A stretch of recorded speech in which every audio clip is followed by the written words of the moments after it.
आज सभी लोग पूरे देश में हम सब गणेश चतुर्थी मना रहे हैं। आप सभी को भी गणेश चतुर्थी की लाखों लाख शुभकामनाएं, लाखों लाख बधाई। आप सबका मंगल हो। सदा भगवान गणेश जी आप सबका मंगल करें और गणेश जी की कृपा हम सब पर बनी रहे। भगवान गणेश जी की पावन चर्चा से ही आज की कथा की हम शुरुआत करेंगे, क्योंकि आज गणेश चतुर्थी है।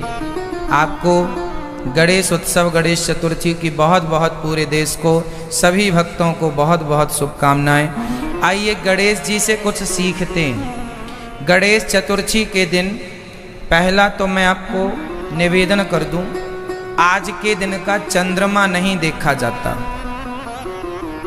आज के दिन का चंद्रमा नहीं देखा जाता। यदि आप देख लें तो क्या करना चाहिए? पहली बात तो ये समझो कि क्यों नहीं देखा जाता।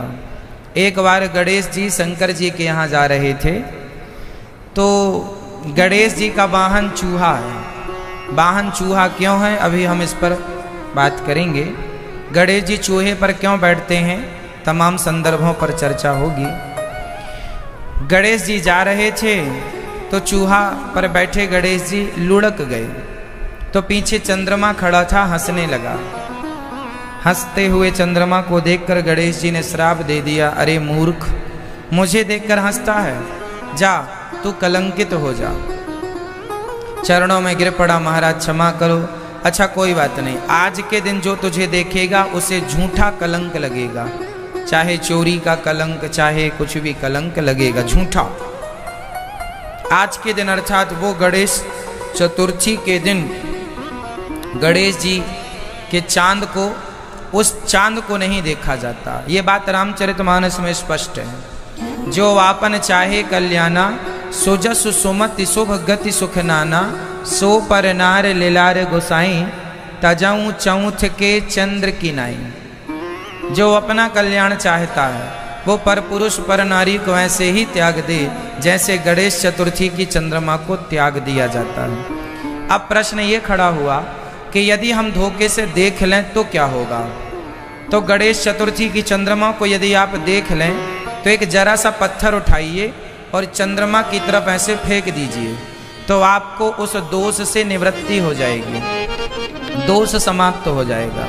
पहला, यदि आपने देख लिया है और पत्थर भी नहीं फेंका, तो भगवान श्री कृष्ण के दूसरे और तीसरे विवाह की कथा श्रवण कर लेने से गणेश चतुर्थी के चांद को देखने का जो पाप लगता है उससे निवृत्ति हो जाती है, व्यक्ति निवृत्त हो जाता है। ये तो रही आज की विशेष बात। अब हम ये समझ लें, थोड़ा ये मॉनिटर थोड़ा तेज कर दो बेटा। तो आज ये और समझ लें कि गणेश जी से हमें क्या शिक्षा मिलती है। गणेश जी कौन है, गणेश जी किसके पुत्र हैं, गणेश जी किसके अवतार हैं, क्यों अवतार लिया। गणेश जी के जन्म की कथा आप लोग जानते हैं। आज गणेश जी का जन्मोत्सव भी है। आज के दिन गणेश जी प्रकट हुए थे। कैसे प्रकट हुए, गणेश जी की जन्म की कथा क्या है? कुछ लोग कहते हैं माता पार्वती के मैल से उन्होंने गणेश जी का निर्माण किया। ये बात नहीं, ब्रह्म वैवर्त पुराण में जो लिखा है वो मैं आपको समझाता हूँ। भगवान गणेश जी, माता पार्वती ने, जब भगवान शंकर से माता पार्वती का विवाह हुआ तो भगवान शंकर और माता पार्वती के द्वारा जो एक पुत्र उत्पन्न हुआ, भगवान शंकर के द्वारा माता पार्वती गर्भवती होने ही वाली थीं कि बाहर दरवाजे पर कोई याचक आ गया और उन्होंने आवाज़ लगाई, हम भूखे हैं, कुछ भिक्षा दो। तो शंकर जी ने देखा कि द्वार पर कोई आया है, अतिथि, उसे देखना चाहिए। तो शंकर जी, पार्वती मैया और शंकर जी दोनों अलग हुए। तो शंकर जी का जो तेज था वह माता पार्वती के गर्भ में जो जाना चाहिए था वो जमीन पर गिर गया। और जब माता पार्वती बाहर निकल कर आई तो वहाँ एक साधु खड़ा था। बोला, महाराज बड़ा भूखा हूँ। माता पार्वती ने कहा, क्या खाओगे? बोले, जो आप खिलाएंगे सो खा लूँगा। माता पार्वती ने जो जो खाना चाहा साधु ने खिलाया। माता पार्वती से साधु ने कहा कि आपने साधु को संतुष्ट किया है भोजन खिलाकर, बताओ आपको क्या चाहिए। माता पार्वती ने कहा मुझे पुत्र की कामना है। तो भगवान वो कोई साधु कोई और नहीं, भगवान नारायण ही साधु बनकर आए थे। कह दिया जाओ तथास्तु, आपको पुत्र की प्राप्ति होगी। माता पार्वती अंदर गईं तो उन्हें भगवान श्री कृष्ण ही गणेश का अवतार लेकर के माता पार्वती के आंगन में खेलने लगे। भगवान श्री नारायण जो भगवान कृष्ण हैं, कृष्ण के अवतार ही श्री गणेश जी हैं। और गणेश जी को माँ जैसे यशोदा के यहाँ प्रकट भय ना राम जी, कृष्ण जी, कौशल्या जी के यहाँ राम जी प्रकट भय, भय प्रकट कृपाला दीन दयाला, उसी तरह भगवान श्री कृष्ण ही माँ पार्वती के यहाँ गणेश बनकर प्रकट हो गए।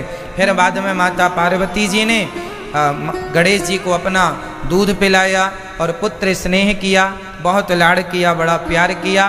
तो गणेश जी का जन्म आज के दिन ही गणेश जी प्रकट हुए थे, इसलिए गणेश चतुर्थी मनाई जाती है। और गणेश जी साक्षात भगवान श्री कृष्ण के अवतार हैं, शिव पार्वती के पुत्र हैं। ये ब्रह्म वैवर्त पुराण के अनुसार मैंने कथा सुनाई है। अब जो शंकर जी का तेज गिर गया, जो माता पार्वती के गर्भ में जाना चाहिए था, उस तेज को पृथ्वी पर गिरा तो पृथ्वी सहन ना कर पाई। फिर पृथ्वी ने अग्नि को वो तेज दे दिया, अग्नि ने जाकर के जल को वो तेज दे दिया।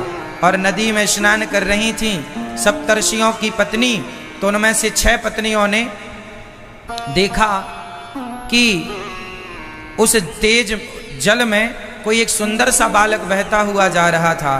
तो 6 ने देखा कि काश ऐसा बेटा मेरा होता। तो 6 मुख हो जाने से उनका नाम पड़ा कार्तिकेय जी। तो कार्तिकेय जी की भी कथा ऐसी ही है। तो कार्तिकेय जी को 6 माताओं ने दूध पिलाया, जिससे उनके 6 मुख हुए। और फिर उन्होंने बाद में आकर के अपना शिवलोक ग्रहण किया और शिव पार्वती के 2 पुत्र हो गए, गणेश जी और श्री कार्तिकेय जी। तो ये कथा बड़ी लंबी है, हमने सूक्ष्म रूप में आपको सुनाई। अब गणेश जी के अंग का मैं वर्णन करता हूं। गणेश जी चूहे पर क्यों बैठे हैं? बताइए, गणेश जी का वाहन चूहा क्यों है? क्या कारण है? एक बहुत बड़ा कारण है। गणेश जी का वाहन चूहा इसलिए है क्योंकि गणेश जी हैं बुद्धि के देवता। गणेश जी कौन है? बुद्धि के देवता। और चूहा कौन है? तर्क का प्रतीक। चूहा जो है हमेशा कुतरता ही रहता है, कहीं भी शांत नहीं बैठता, जो मिलेगा कुतर देगा। तो जो चूहा है वो है तर्क। चूहा को तर्क का प्रतीक माना है और गणेश जी को बुद्धि का प्रतीक माना है।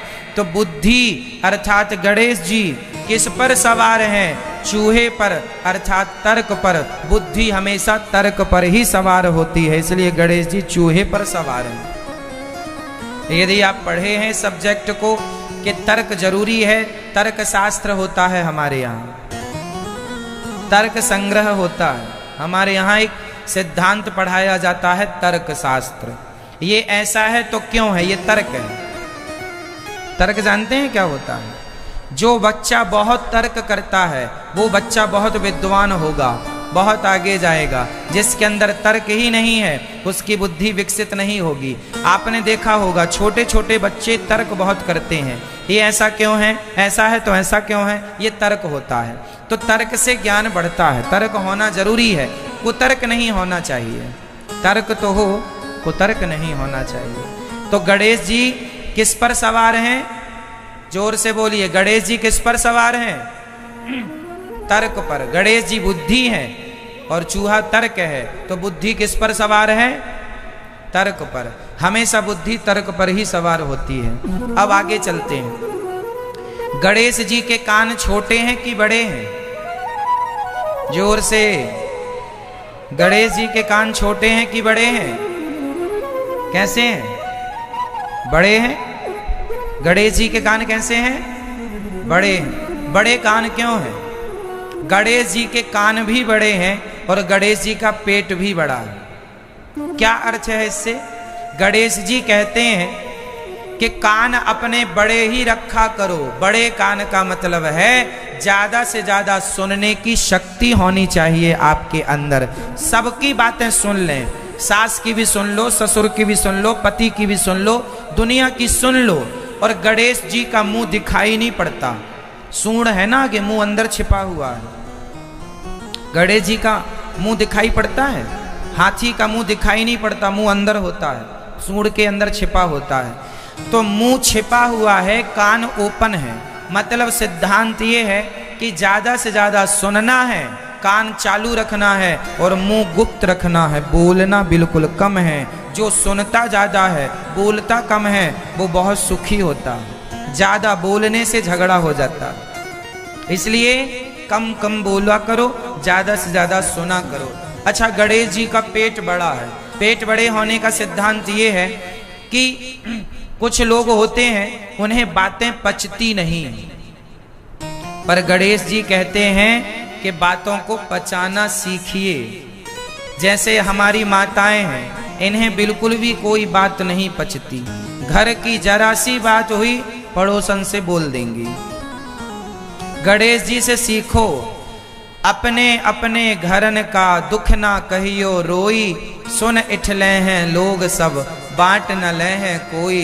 अपने घर का दुख किसी से ना कहा करो, लोग रोते रोते सुनते हैं और हंस हंस करके बताते हैं सारी दुनिया से, अरे फलाने के घर ऐसा हो गया। इसलिए अपने घर का दुख किसी से ना कहा करो। गणेश जी कहते हैं पेट बड़ा रखो, पचाना सीखो बातों को। बातों को क्या करना सीखो मैया जी, क्या करना सीखो? हाँ, पचाना। इसलिए गणेश जी का पेट बड़ा है, बातों को पचा लिया करो, कहा ना करो। छोटी छोटी सी बातों में आप लोग गुस्सा हो जाते हैं, पचाया करो, सहन किया करो। अच्छा बताइए, रिश्तों को चलाने के लिए क्या जरूरी है? पैसा या सहनशीलता? क्या चाहिए? सहनशीलता। थोड़ा सहना पड़ेगा, थोड़ी बातें सुननी पड़ेंगी। कितना भी कोई कैसा भी हो, पर थोड़ी बहुत बातें तो पत्नी की, पति की सुननी ही पड़ती हैं। तो थोड़ा सुन लिया करो और पेट को बड़ा अर्थात पचाना सीखो। गणेश जी का एक सिद्धांत और है, गणेश जी को दूर्वा बड़ी पसंद है। गणेश जी को क्या चढ़ती है? दूबा, दूर्वा बोलते हैं, चढ़ती है ना। गणेश जी को दूबा क्यों पसंद है? दूर्वा क्यों पसंद है? दूर्वा का सिद्धांत, जो दूबा होती है ना, उसे पानी मिले ना मिले, धूप मिले ना मिले, वो हर हाल में हरी भरी रहती है। हाँ या ना? दूबा हर परिस्थिति में हरी रहती है, सही है। गणेश जी कहते हैं कि जैसे मैं दूबा ग्रहण करता हूं, दुनिया वालों तुम भी दूबा से सीखो। दूबा शिक्षा दे रही है कि हर परिस्थिति में सदा हरे भरे रहना चाहिए, प्रसन्न रहना चाहिए। पानी मिले तो भी, ना मिले तो भी दूर्वा हरी है। आपके जीवन में खुशियां हो या दुख हो, हर स्थिति में हमें प्रसन्न रहना चाहिए। हर हाल में भगवान की कृपा को महसूस करना चाहिए। तेरे फूलों से भी प्यार, तेरे कांटों से भी प्यार, हर स्थिति में प्रसन्न रहो। चलो अब आप बताएंगे गणेश जी खाते क्या हैं? क्या पसंद है खाने में गणेश जी को? जोर से और जोर से। लड्डू, मोदक कहो, लड्डू कहो। लड्डू पसंद है गणेश जी को। क्यों खाते हैं गणेश जी लड्डू? लड्डू का क्या सिद्धांत है? लड्डू से शिक्षा क्या मिल रही है? अरे लड्डू से शिक्षा ये मिलती है कि लड्डू जो होता है, वो एक लड्डू का जो आप ध्यान से देखेंगे तो एक दाने को दूसरे दाने से जोड़कर, बहुत सारे दाने जोड़ करके, यदि तिल का लड्डू है तो बहुत सारे तिल जोड़ करके लड्डू बनते हैं। बूंदी का लड्डू है तो बहुत सारी बूंदी जोड़ करके लड्डू, मतलब एक दाने को दूसरे दाने से जोड़ दिया जाए उसे लड्डू कहते हैं। मानो गणेश जी कहते हैं कि सनातनियों तुम भी आपस में एक दूसरे से वैसे ही जुड़े रहो जैसे लड्डू का प्रत्येक दाना एक दूसरे से जुड़ा होता है। यदि जुड़े रहोगे तो मिठास बनी रहेगी। जोड़ने का प्रतीक है लड्डू, इसलिए हमारे भारत में लड्डू खाया जाता है। केक काटने की परंपरा अभी आ गई है कुछ सालों से। हमारे यहाँ केक को, एक केक को तोड़ तोड़ कर काट काट कर खाया जाता है। केक एक होता है, एक को तोड़ तोड़ कर खाया जाता है, जबकि लड्डू को दाने से दाने जोड़ जोड़ कर खाया जाता है। हमारी संस्कृति जोड़ना सिखाती है, इसलिए लड्डू खाने की परंपरा है, केक की परंपरा नहीं है। पर आपको जैसे खुशी मिले ठीक है, पर परंपरा तो लड्डू की है, हमारी भारतीय, हमारी जोड़ने की परंपरा, दाने को दाने से जोड़ना, इसलिए लड्डू सिद्धांत है, साइंटिफिक है।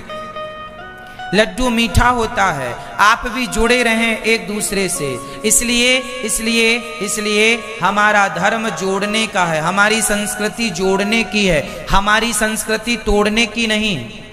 उर्दू में कहते हैं तलाक, इंग्लिश में कहते हैं डिवोर्स। बताइए डिवोर्स का, तलाक का हिंदी क्या होता है? तलाक की हिंदी क्या हुई? डिवोर्स की हिंदी बताओ, होती है? आप विचार कर लेना घर में। तलाक की कोई हिंदी नहीं होती, डिवोर्स की कोई हिंदी नहीं होती। क्यों? क्योंकि हमारी मातृभाषा जो हमारी हिंदी है, वो हमारी हिंदी भाषा केवल जोड़ना सिखाती है, तोड़ना नहीं सिखाती। डिवोर्स तोड़ने वाला शब्द है, तलाक तोड़ने वाला शब्द है। आप कह दीजिए तलाक, रिश्ता टूट गया, दे दीजिए डिवोर्स, रिश्ता टूट गया। पर हिंदी में है ही नहीं कि हम ये कह के रिश्ता तोड़ लें। हमारे यहां तो हमारी संस्कृति हमें जोड़ना सिखाती है, इसलिए हिंदी है हम वतन है, हिंदुस्तान हमारा। इसलिए हिंदी बोलने वालों गर्व किया करो अपनी मातृभाषा में कि तुम्हारी भाषा ही ऐसी है जो हमें जोड़ने का ज्ञान देती है। तोड़ने का कोई है ही नहीं सिद्धांत यहां पर। इसलिए लड्डू जोड़ने से बनता है, इसलिए हम जोड़ने की भाषा बोलते हैं, तोड़ने की भाषा नहीं बोलते। इसलिए हमारे यहाँ चिड़िया को दाना, चींटी को दाना डाला जाता है, हम उसको भी जोड़ते हैं इंसानों से। जैसे हमारे अंदर के प्राण हैं, ऐसे चिड़िया के अंदर के प्राण हैं। पर कुछ लोग गाय पर तलवार चलाकर, बकरे पर तलवार चलाकर अपने आप को बहादुर कहते हैं। उनकी भाषा, उनकी संस्कृति उन्हें तोड़ना सिखाती है। हमारी संस्कृति तो चींटियों को दाना डालना सिखाती है। हम लोग तो चिड़िया को दाना डालते हैं, चींटियों को दाना, कुत्ते और गाय की रोटी निकालना सिखाती है हमारी संस्कृति। पहली रोटी गाय की, अंतिम रोटी कुत्ते की। अनादि समय से यह परंपरा भारतीय चली आ रही है। हमारी संस्कृति तोड़ती नहीं है, हमारी संस्कृति जोड़ती है। इसलिए गणेश जी लड्डू खाते हैं कि लड्डू जोड़ने से बनता है। आप भी हिंदू लोग, सनातनी, आपस में वैसे ही जुड़े रहो जैसे लड्डू का दाना एक से दूसरे से जुड़ा हुआ है। यदि बिखर जाओगे तो तुम्हारा अस्तित्व मिट जाएगा। इसलिए संगठित रहो, जुड़े हुए रहो, लड्डू से सीखो, गणेश जी से सीखो। गणेश जी के एक हाथ में कुल्हाड़ी होती है और एक हाथ में रस्सी होती है। ध्यान से देखा कि नहीं? गणेश जी के एक हाथ में कुल्हाड़ी होती है, हाँ या ना? नहीं देखा सो देखिएगा। गणेश जी कुल्हाड़ी लिए होते हैं। गणेश जी के हाथ की कुल्हाड़ी का इशारा क्या है? गणेश जी कहते हैं कि आप अपने जीवन में इस कुल्हाड़ी से अपने जितनी अज्ञानता की वेड़ियां हैं, उन अज्ञानता की वेड़ियों को इस कुल्हाड़ी से काट दीजिएगा और ज्ञान की ओर बढ़िएगा। दूसरे हाथ में रस्सी है गणेश जी के, रस्सी बांधने का काम करती है। जैसे पतंग एक छोटी सी रस्सी से बंधी होती है, पतंग एक छोटी सी रस्सी या धागा कहें, एक रस्सी से बंधी होती है तो आकाश में उड़ती है। यदि पतंग उस रस्सी से कट जाए तो पतंग कितनी भी ऊंची हो, जमीन पर गिर जाती है कि नहीं? जैसे पतंग अपने आप को एक रस्सी से जोड़ करके रखती है, उसी प्रकार हिंदुओं अपने आप को अपने संस्कारों की रस्सी से जोड़ करके रखिएगा। यदि उड़ना है आकाश में तो जोड़ के रखिएगा अपनी संस्कृति से, संस्कृति की रस्सी से, अपने जो भी हमारा शिष्टाचार है, जो भी हमारे संस्कार हैं, उन रस्सियों से अपने आप को जोड़ कर रखिएगा। ये गणेश जी का पूरा स्वरूप हमें शिक्षा दे रहा है। लेकिन लोग गणेश जी ले तो आते हैं, जय गणेश जय गणेश जय गणेश, 9 दिन पूजा करी और आखिरी में विसर्जन कर दिया, सीखा वीखा कुछ नहीं। सीखा क्या आपने गणेश जी से? क्या सिखाया आपको भगवान श्री गणेश जी ने? क्या शिक्षा मिली आपको? इसलिए हमारे तो हर प्रत्येक देवी देवता